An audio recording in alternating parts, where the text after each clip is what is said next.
दादा, आजकाल नेते मंडळी आमदारांना घेऊन जातात, नगरसेवकांना घेऊन जातात आणि तुम्ही पुण्यातल्या ग्रामीण भागातील लहान मुलांना थेट अमेरिकेत घेऊन गेलात, तेही नासा व्हिजिटला.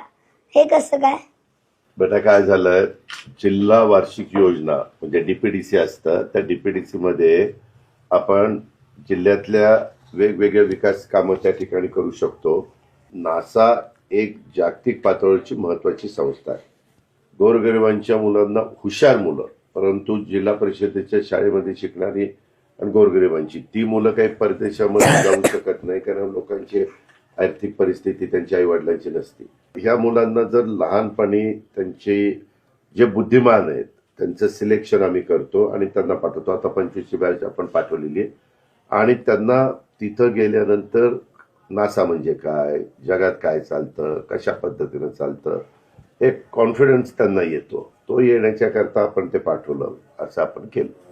ओके, म्हणजे तुम्हाला फार्मर्सच्या मुलांना सायंटिस्ट बनवायचंय, ॲस्ट्रोनॉट बनवायचंय ना? नुसतं शेतकरी नाही, काही जण शेतकऱ्यांची मुलं असतात, काही जण ज्यांची शेती नाही पण मोलमजुरी करतात, पण त्यांची मुलं हुशार असतात.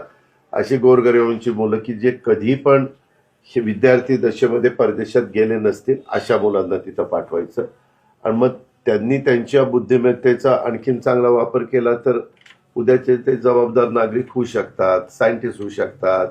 त्यांनाही लहानपणी कळतं, नाहीतर लहानपणी त्यांना इतक्या विचारलं की कुठं काय, तर ते नासा म्हणजे काय इथनं त्यांची सुरुवात व्हायची. आता खूप त्याच्यामध्ये बदल झालाय ना.